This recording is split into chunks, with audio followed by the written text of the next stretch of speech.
Assalamu alaikum. In this final video, we will discuss on negotiation, which is closely connected to conflict management. Negotiation is a process in which two or more parties communicate with the aim of reaching a mutual agreement. In simple terms, negotiation means discussing differences and finding a solution that is acceptable to everyone involved. In organization, negotiation occurs regularly between managers and employees, departments, unions, and even colleagues. The importance of negotiation is that negotiation is especially important in modern organizations because they are more team based and less hierarchical. More people often work with others who do not directly report to them, so influence without authority becomes essential. Effective negotiation helps in resolving conflicts, maintaining relationships, and achieving organizational goals. Two main types of bargaining strategies: distributive bargaining and integrative bargaining, and these are the two fundamental types of negotiation approaches on the basis of goal, motivation, focus, interest, information sharing, duration of relationships. We will see first distributive bargaining. Distributive bargaining is a win-lose approach where parties compete over a fixed amount of resources. One party's gain is the other party's lose. The belief that there is only a set of amount of goods or service to be divided. For example, two teachers are fighting over a limited grant. If one gets more, the other gets less. In the figure, this is shown the bargaining zone. You can see that there are parties A and party B, and we will discuss the further model illustrates the range of possible outcomes in a negotiation. Here party range and party B range, party A range, party B range, and the settlement range and key points. Okay. Target point mean what each party ideally wants. Resistance point mean the lowest acceptable outcome. Aspiration range mean the range between target and resistance points, and settlement range mean overlapping area where agreement is possible. If there is no overlap, mean negotiation fails. In distributing bargaining, each party has a target point, which is the desired outcome, and a resistance point, which is the minimum acceptable outcome. Agreement is possible only when there is an overlap known as the settlement range. Making the first offer can also create an anchoring effect, influencing the final outcome. It sets an anchor, a reference point that shapes the other party's expectations. Making first point offer can give you an advantage. Um, for example, a teacher negotiating salary might ask for 15 lakh PKR instead of 12,000 PKR. This sets a higher starting point. Comes hardline versus softline strategy. Hardlines mean tough and softline mean friendly. Hardline mean make extreme offers, few concessions when you want high income, for example, when you want high economic return, not preserving relationships. And softline make concessions, seek mutual gains when maintaining relationship matter. Research shows that hardline is equal to better short-term gains and softline is equal to better long-term relationships. A career example: what are salary negotiation? When negotiating a job offer, follow these steps. Research industry pay. Set your anchor high but realistic. Emphasize your value to the organization rather than your needs. Avoid underlying yourself. Most people ask for less than they could have received. We'll move on to the integrative bargaining negotiation strategies. Creative bargaining focus on cooperation rather than competition. Parties share information, understand each other's interests, and search for creative solutions. This approach builds trust, improves satisfaction, and strengthens long-term relationships. Successful negotiation often use integrative bargaining first before moving to distributive decisions.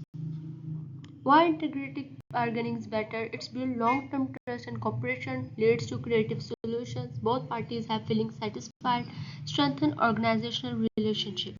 The challenge that integrative bargaining face is it requires openness, trust and information sharing. Competitive parties harder to achieve when parties are competitive or fearful. For example, faculty negotiating new workload policies might explore flexible teaching schedules that benefit both staff and students.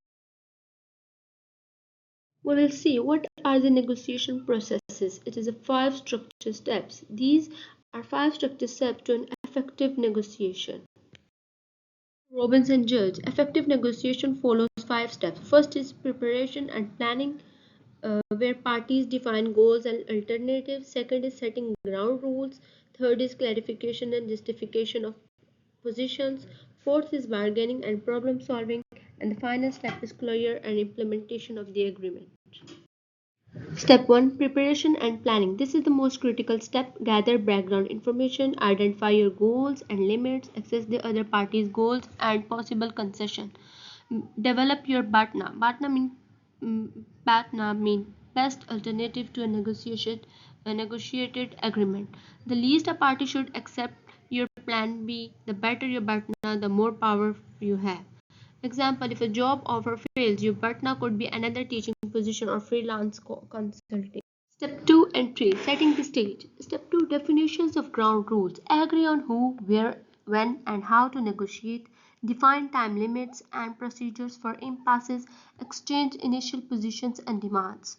This step sets the tone and structure of the discussion. Step 3, clarification and justification. Explain the logic behind your demand. Provide facts, data, and evidence. Aim to educate, not confront. Use framing techniques to influence how issues are perceived. For example, instead of saying, I need higher pay, say fair pay ensures quality teaching and retention. 4 and 5, action and finalization. Step 4, bargaining and problem solving. The heart of negotiation, the actual give and take. Both sides make concessions and counter offers. They focus on relationship as well as results. A win that damages trust is a long-term loss. Step 5, clear and implementation. Finalize agreement and execution steps could be formal contract or informal handshake. Clarify monitoring and feedback mechanism. For example, after settling on a research collaboration, write a short MOU, outline contributions, deadlines, and publications rights. The people satisfied with the negotiation process, even if results are modest, stay more committed later. Negotiators and intuitions. Negotiators often rely on intuition, but biases can mislead them. Key insights or effective negotiations are perspective taking, thinking like the other person, work better than empathy, mean feeling their emotions, be aware of insider bias, and try to adopt the outsider lens. Over reliance on intuition can lead to unethical or irrational decisions. Including this, thinking before reacting. Good negotiators think before reacting. They understand both emotions and logic. By following a structured process and balancing intuitions with objective analysis, as you can achieve better, more sustainable negotiation outcomes. Key factors in negotiations effectiveness are personality, emotions, cultures, and gender. Personality traits. Personality only weakly predicts success, but it affects perception and satisfaction. Traits linked to success are extroversion, openness, honesty, high self-efficacy, emotional intelligence. They improve cooperation and trust. Too much confidence or entitlement can backfire, leading to arrogance or unethical behavior. And emotions. Anger can induce concession only if you have equal power and it's genuine. Anxiety leads to poor outcomes. Anxious negotiators settle too soon. Sadness can elicit sympathy, but only when power is low. Unpredictable emotions make others uncertain and more compliant. Ambivalence fosters integrative solutions. So, what should we do? We should use emotional intelligence, express emotions purposely and not impulsively. Hindrance. Negotiation styles differ by culture. In Western, direct, assertive, logical. Eastern are collectivist, indirect, polite, relational.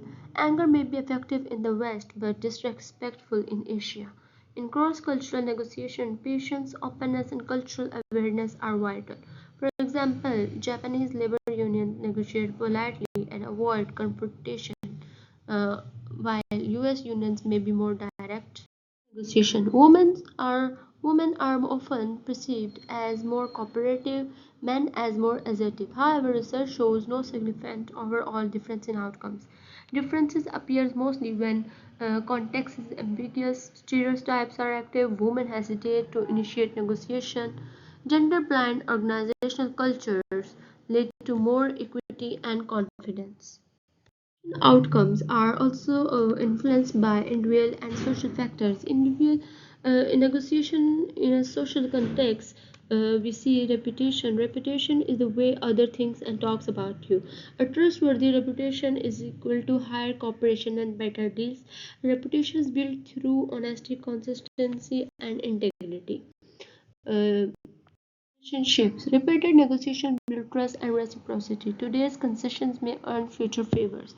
Long-term relationships promote integrative, not distributive outcomes. For example, two universities repeatedly collaborating on research, they learn to trust and share resources.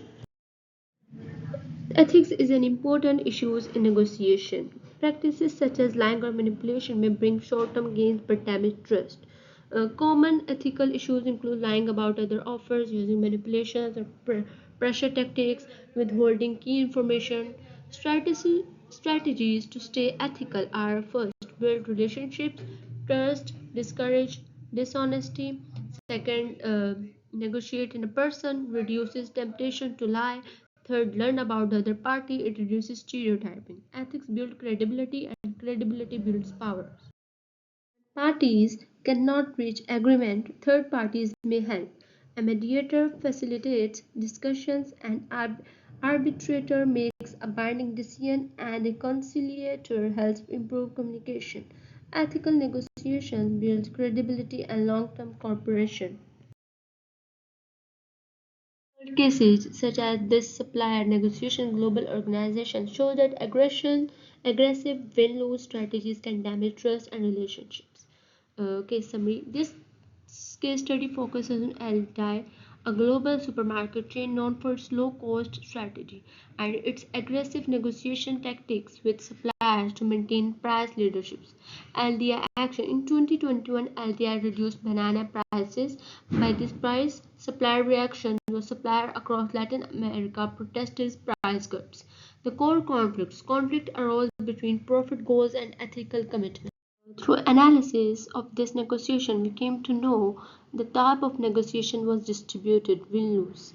LDI gain equals to supplier loss. One situation. Power imbalance. LDI was stronger and suppliers were dependent, and the consequences was the impact was the damaged trust, CSR image, and long-term relations. The primary lesson we learned from the LDI case is the need to shift from a win-lose approach to a collaborative win-win strategy. Shift to integrative bargaining, win-win, focus on expanding the pie rather than dividing a fixed one. Offer sustainable contracts, offer long-term contracts and fair pricing formulas. Joint responsibility, create joint sustainability funds with suppliers. Transparency, ensure transparent communication and shared responsibility. Are some questions you can discuss and you can try to find their answers and critical think about it. What negotiation strategies did LDI use and was it effective? Could integrative bargaining have solved the problem? How can companies balance profit and ethics in global markets? If you were a manager, how would you negotiate this deal differently? We have analyzed the negotiation, and from that, you can have an idea to solve the other problem. So, the key takeaway is the negotiation is not just about price or power, it's about creating mutual value and building sustainable relationships. This case reminds us that ethical negotiation is good business in the long run. Conflict is not a problem to eliminate, it's a force to channel for creativity, growth, and better decision making. To conclude, conflict and negotiations are central to organizational behavior. When managed effectively, they improve decision making, innovation, and relationships. Understanding these concepts is essential for educators, managers, and future uh, leaders. Thank you for watching.